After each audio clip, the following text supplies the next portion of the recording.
I want to go through what I have and put something together for my next sweater. But it's perfect for learning how to spin long draw. Now I'm going to weigh all of this. I was just very intrigued by spinning banana fiber, and I have decided to turn this into roving. So I also have 8 ounces of this colorway. Tour de Fleece is 3 days away and I need to figure out what I'm doing. First up, I have a Melly Knits batt that I've been sitting on for a few months and I desperately want to spin it. I was very excited to get one.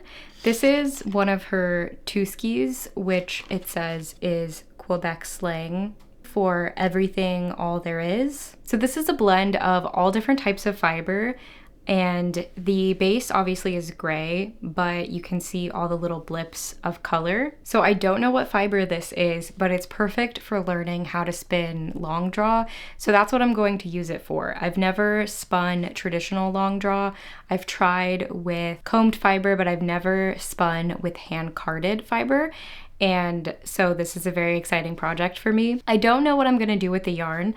I have 100 grams of fiber, but I don't feel the need to decide what I'm going to do with it. I'm going to use this purely for the spinning process and for learning how to spin long draw. This batt is 2 sheets that are about this big, and I'll probably just strip them and then spin each strip just to keep it kind of simple for my first time, but I haven't fully decided, so I will figure that out when it comes time to prep this. I'm not sure exactly how often I'll be able to spin during Tour de Fleece. I would love to spin every day, but I'm not sure if my schedule will allow for that. So that's the only spinning project that I'm planning on completing during Tour de Fleece. I do have another big project planned that I'll talk about in a minute, but I don't expect myself to finish that or even really get close to finishing it. But I wanted to talk about the schedule because I've never really seen a calendar of all the days that you should be paying attention to, so I made my own. So we start July 5th on a Saturday. We end July 26th, which is also a Saturday. And there are 4 additional days to pay attention to. There are 2 challenge days on the 14th and the 20th. And there are 2 rest days, which follow the challenge days. Those are on the 15th and the 21st. In the past with Tour de Fleece, I have not really followed this schedule. I've just followed the start and the end date, but I've never really paid attention to the challenge days because for me, typically I'll have like a project and the project itself is a challenge. And it's not necessarily something that I could challenge myself on for just one day. But I did come up with 2 ideas if I decide I want to participate in the challenge days. The first is this banana fiber that I picked up at a fiber festival. I was just very intrigued by the concept of spinning banana fiber, and it is 1 ounce. You can see I got it for $3. It is very coarse and also very hard to pull apart. I thought I could just pull a piece out to show you, but it does not want to separate from the rest of this. There's a close-up of the banana fiber. I have no idea how to spin this. I asked the person who was selling it and they were like, I don't really know, I've never spun it before. So I will probably need to do a little bit of research to figure out the best way to spin this, if I even can, but this might be something fun to challenge myself with. The other idea I have is that at a different fiber festival, I was buying some hand-dyed yarn and the owner was spinning and I just commented on it. And she was like, oh, here's what I'm spinning. Do you want some? And just like gave me this bundle of, I think it's alpaca locks. There is some VM in here. I might want to wash it or do something with it before I spin. I might not need to, but this would be a fun challenge. I've never spun from locks before. The other project that I want to plan is for my next sweater spin. For the first time, I have a fiber stash. So I want to go through what I have and put something together for my next sweater.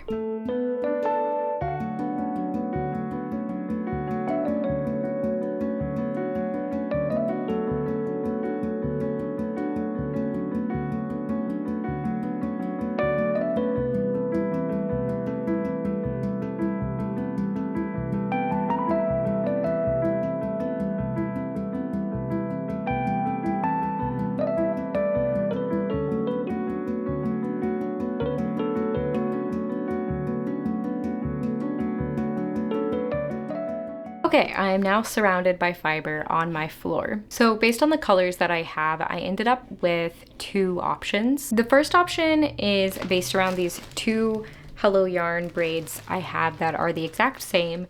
They are some Targhee and it's in the colorway Deep Down. I love this colorway. It's got oranges, lavenders, pinks, greens. So I have 8 ounces of this. I also have this Nest Fiber Club, so I think that would go really well with these. I have this braid from Wool Fiend, which I just got from somebody's D-stash, and it's crazy how similar these colorways are. This fiber is Shetland, and I also have 8 ounces of this Shetland in this deep purple. So I think all of those together would make a gorgeous sweater, and all of that is 24 ounces, which would probably be enough for a sweater.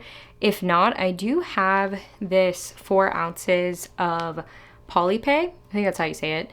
It's a blend of Dorset, Targhee, Fin Sheep, and Rambouillet, and it's just white, so I could really add this to anything if I wanted some white sections. So that's an option if I need to add some extra fiber. But my last sweater spin, which was also my very first sweater spin, was very similar in color to this palette, and I think I need something different for my next sweater spin. So the other option that I have is based around this other Hello Yarn color.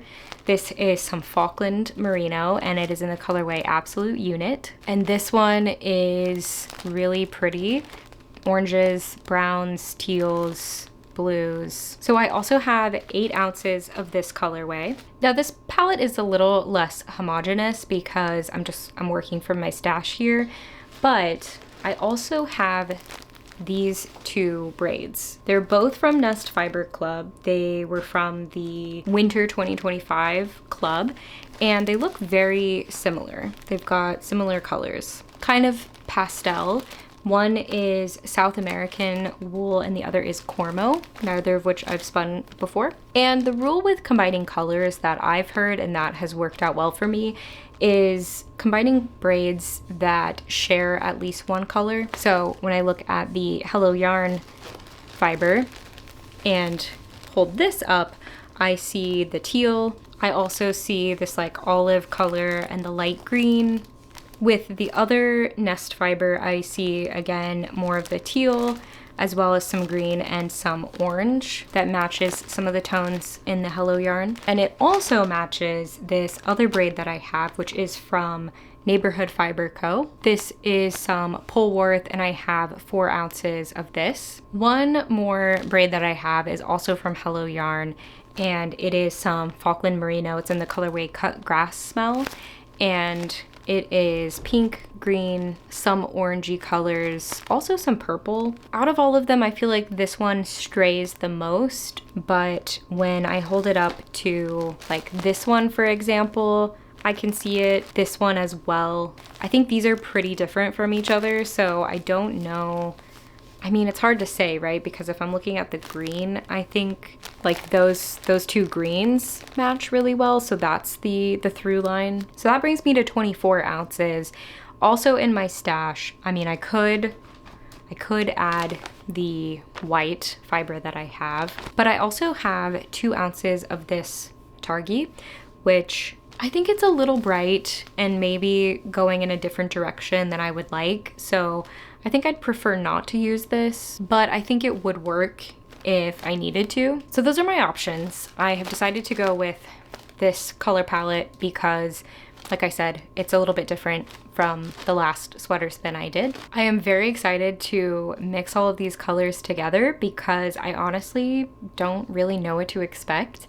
And I've decided to do something different from what I did last time. So last time I had 3 braids each of the same colorway, and I plied the 2 colorways together. This time I'm doing a more traditional combo spin where I'm going to split all of the fiber into smaller pieces, put all of that in a basket, and then just draw from it at random. I'm very excited to do that because it just sounds so fun, and there's no color management other than maybe occasionally deciding to choose something different. But for the most part, you're just picking up fiber and spinning it, and that sounds really fun. The main reason I didn't do that with my first spin is that I was still learning how to join fiber, and so my joins weren't the smoothest, and the thought of breaking up all of my fiber and then having to join a new piece so frequently made me dislike that option. But I have since gotten much better at that, and I think I'm gonna have no problem now. It is day 1 of Tour de Fleece, and I have not had a chance yet to prep my fibers, so that's what I'm going to do now. I will be primarily spinning on my electric eel wheel 6, and it's been a while since I've spun, so I'm just dusting it off. I think it's mostly fiber dust, but just want to get it all nice and clean. So I've been doing some research this morning to figure out how I want to prep and spin my fiber. I've been going through the Yarn Texture book by Jillian Moreno, which is an excellent resource. And I've also watched a few videos on different ways to prep a batt and how to spin long draw. I'm going to try supported long draw. So I have my batt, and I have decided to turn this into roving. So I'm going to split off the first layer, and then I'm going to take this sheet and start to break it down into strips. So I'll start on this end, I'll strip it all the way down, but before I fully break it apart on this end, I will switch and strip another piece all the way up to this point, and then just keep going so that I have one long continuous strip. Another way that I was thinking about spinning this was just to simply roll it up and then start drafting from the center. So I'd probably roll it a little bit tighter than this, but you can just pull this out and start spinning it from the roll. And I think for now I'm just going to break it down into roving. I think that's going to be the easiest way for me to do this and just keep it manageable. All right, I'm gonna go ahead and split this up.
So this is ready to go, and I think I'm just gonna leave the other layer of the batt just in case I decide I want to prep it differently and try something new. But I anticipate I will just do the exact same thing and have a single skein of yarn from this batt. So for now, this is ready to go. And now I'm gonna move on to prepping the fiber for my sweater spin.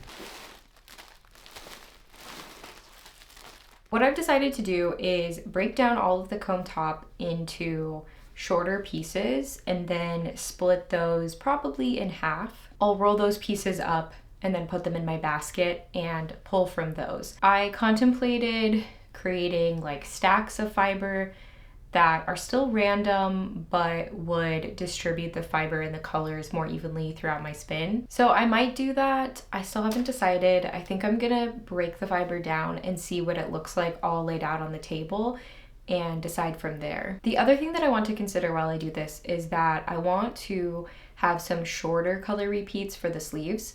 So generally on a sweater, you can think about the sleeves as being about 1/3 of the total yardage. So like the front is 1/3 and the back is 1/3 and the sleeves together are 1/3. So I am just going to weigh my fiber and take about 1/3 of that out for the sleeves and just break those color repeats down. Probably about 1/2 again, just so that the sleeves are not giant chunks of a single color. I'm not gonna be too precise about it. I think you can get very caught up in these details, and I am the type of person to get caught up in the details. And instead of stressing and overthinking everything, I'm just going to roll with it. Okay, I'm going to get to breaking all this down. Yeah.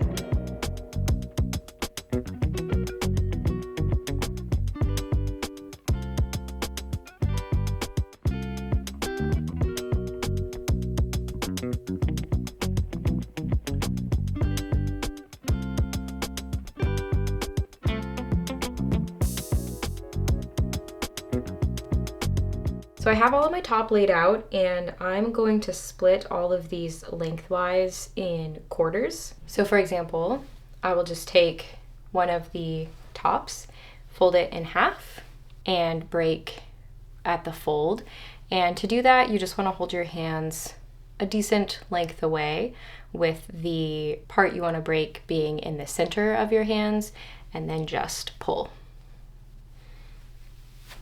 Like that.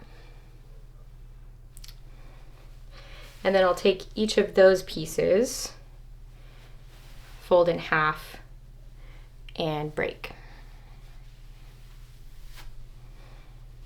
So I'll do that for each braid, and then I will separate out 1/3 in somewhat of an equal distribution for the sleeves.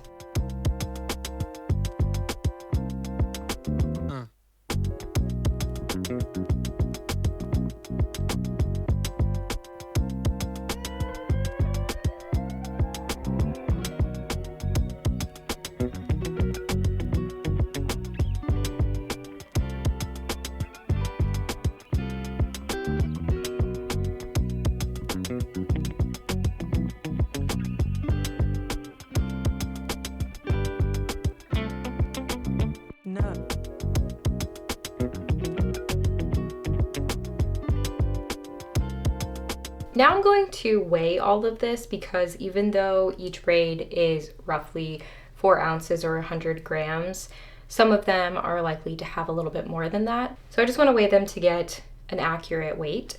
So to do that, I'm just going to take all of the fiber. I will take my scale and zero out my basket. And then I'm just going to put the whole bundle into the basket. All right, we are at 700 grams exactly. So now I'm just going to do some math. 700 divided by 6, which is how many braids I have, and then divide that by 3, so that is 38 grams. So I want 38 grams from each color. And it's not going to be exact necessarily, and that's okay.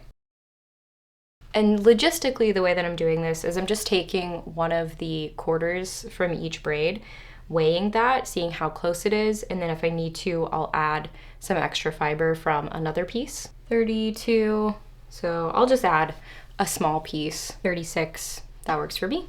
All right, and then I'm just gonna make sure that I am separating out my sleeve fiber somewhere else.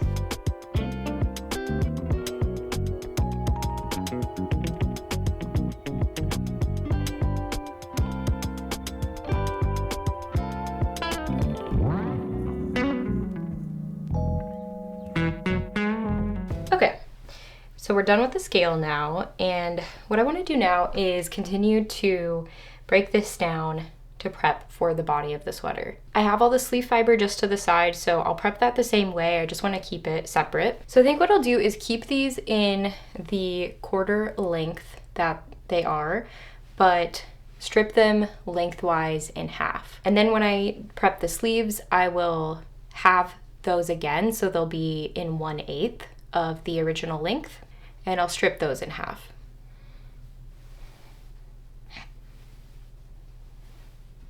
Actually, I think I'll split it in half one more time, so it's not quite as much fiber and the colors are a little bit more integrated. So this is the half, and I'll just split it in half one more time. So that's the length that I'm going for the body, and about the width of each of my pieces. And then I will just wind this up into a little nest. And this is the piece of fiber that I will grab and spin. Some of them are going to be a little bit thicker and have more fiber and less, and that's perfectly fine. In fact, that's kind of the point of doing it this way. All right, so I'll just continue breaking all of this down. So basically I'll just be taking each piece. This one's a little bit shorter because I used some of it for the sleeve, and I'll break this into 4s. In this case, actually, this one wants to break into 3, so I might just break this one into 3 since it is shorter. So I'll just kind of make those judgment calls as I go.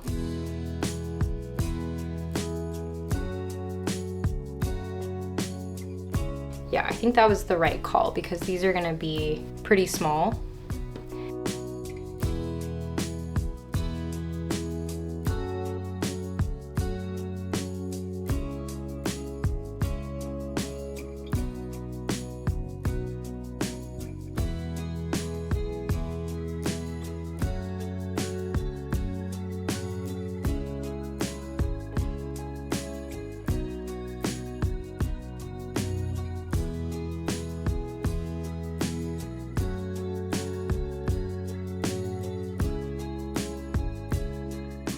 The one fiber that I'm going to prep a little bit more is the Polworth. It's a little bit more compacted, as you may be able to tell if I compare these two.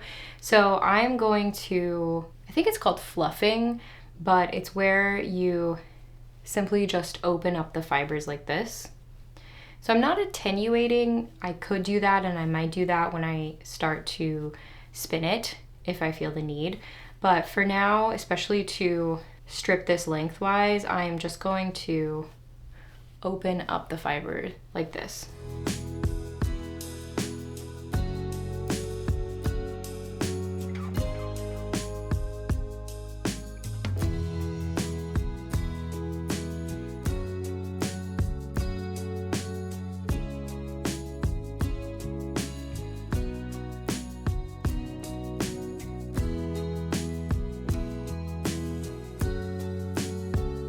All right, here is the prep for the body of the sweater. I think all the colors look nice together. And here is the fiber for the sleeves that I still need to prep. Here's my basket full of the sweater body fiber. And I finished prepping the sleeve fiber. And you can see how much smaller these little nests are. So the color repeats are just going to be shorter. This feels like so much fiber to me, but this is only 700 grams, and I know people who will spin a kilo every tour de fleece, which is wild to me, but who knows? Maybe I can achieve this. I have never broken down braids this much before, and this is gonna be so much fun to spin. Doesn't this look so good? I am so excited to see how this comes together. I think the colors look so nice together already. Okay. Now it is finally time to spin, and I am starting with this, the Melly Knits batt. And while I attempt to learn long draw, I'm going to be watching Melly Knits Tour de Fleece prep live recording, so this is going to be fun. As I mentioned earlier, I'm going to learn supported long draw because I think that's just an easier entry point for me. I've watched a few tutorials, I have read the yarn texture on how to spin long draw. I feel like I'm ready, and now I just need to put what I've learned into practice and try it out myself. So I'm just gonna get it started, and I'm gonna go kind of slow at first.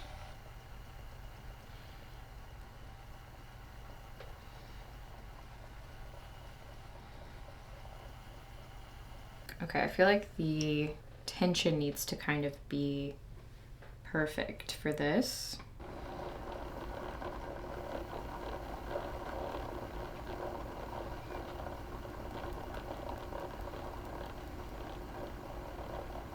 I just started, but I have some thoughts already. So I've been practicing continuous back draw just with combed top for a little while now, and I kind of expected that skill to transfer.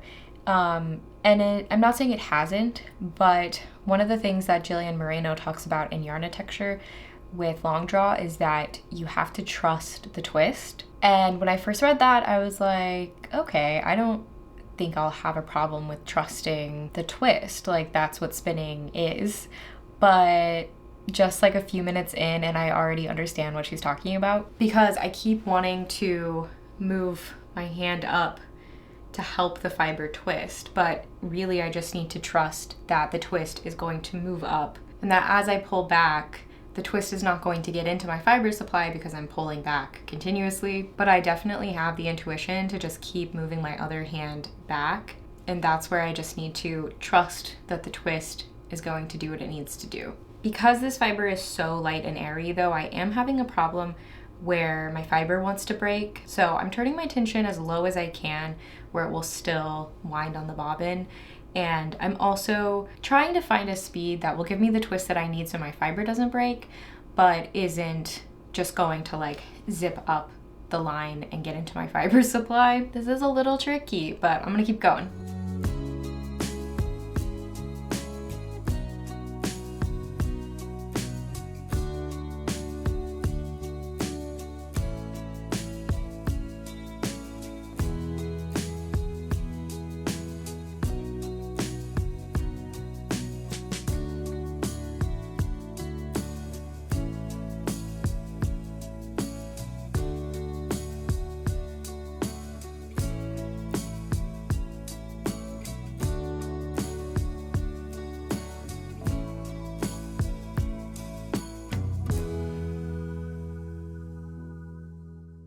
You were all so right. This is such a fun way to spin. I'm not very good at it, but I'm gonna keep practicing and I'll come back to you with some more thoughts.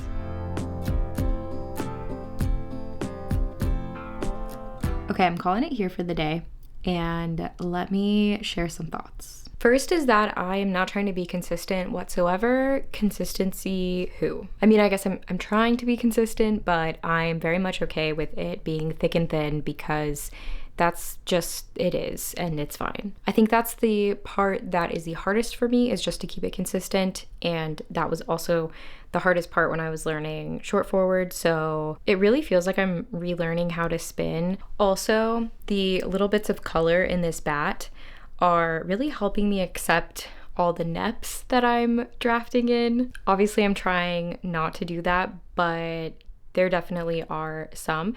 And the bits of color, whatever fiber that is, you know, they're just like sticking out of the yarn. And I think it's helping me accept that this is just going to be a thick and thin yarn with all of the charm of a yarn that is blended like this. Also, with the supported long draw, it's interesting. I think I have like two different takes on it. The first is that I am letting myself support in multiple spots as I pull back. So if let's say I start out supporting at the front of the yarn, and then as I pull back, I might support it one more time. And I think that's totally fine, especially as I'm learning how to do it. But interestingly, my other take is that I've also been attempting to not support at all. I think it's because if I'm not even using my right hand, then I'm not tempted to kind of go into a short forward draw where I want to continue to like support and kind of pull forward with my right hand. So that's been interesting. I have been varying it up between the two different techniques, and I think I'm kind of finding my groove with it. I'll get into a groove and then suddenly my yarn will break because I got it too thin. But once I'm able to get back into the groove, things do seem to be going pretty well. Whatever this fiber is really nice to work with, although I am sweating and the fiber is starting to stick to me a little bit. So I'm gonna call it here for the night, and I'll be back tomorrow to talk about what my plans are for my combo spin.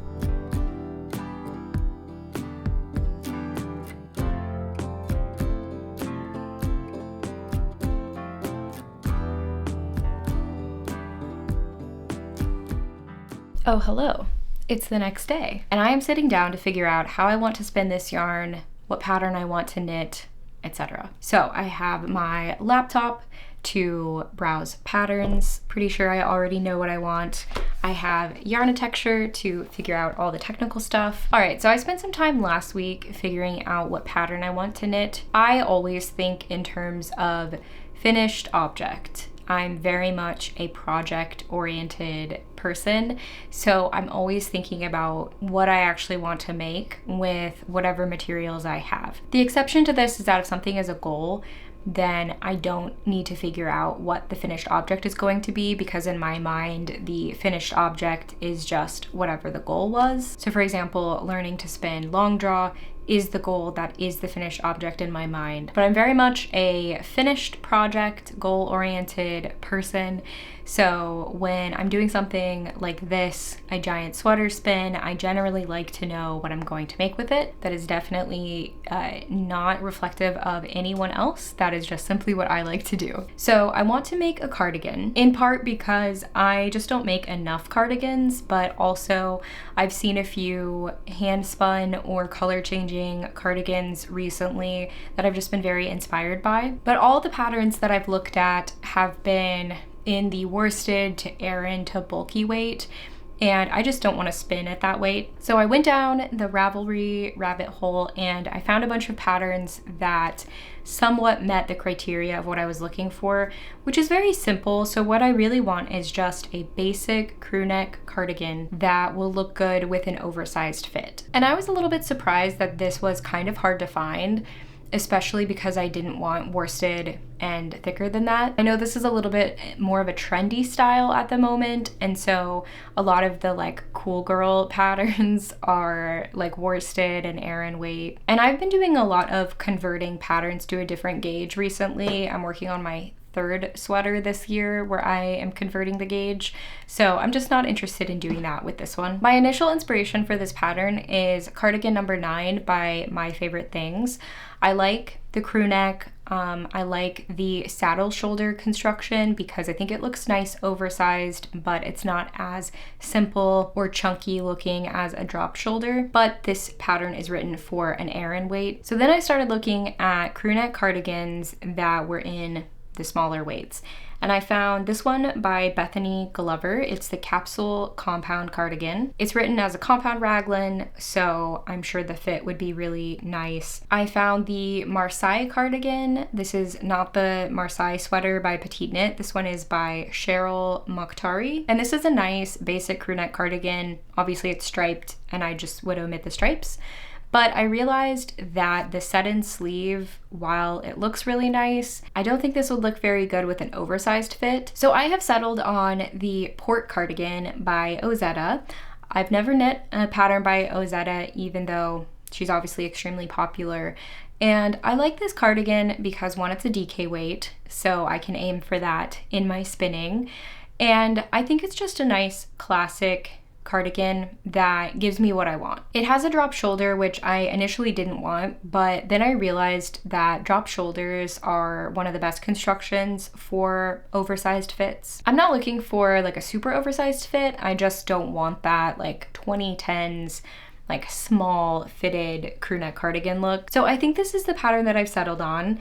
And at first I was thinking about not working the ribbing that's at the bottom of the sleeve cap, but that is one of the things that makes this pattern more unique, so I might just stick with it. Okay, so I know that I want to spin a DK weight yarn, or about there, and I think I'm going to spin a 2-ply. I've gone back and forth a lot in my head because I would love to spin a 3-ply for a sweater, but I think with how many colors I'm working with, I am going to be better off with a 2-ply, and I will save the 3-ply for something that has fewer colors. So now I just need to figure out what my wraps per inch for my singles will be, which usually I just take the wraps per inch for my finished yarn, multiply that by 2, and then aim for something around there with some adjustments for letting it bloom. But a DK weight is a little bit of a disputed yarn weight.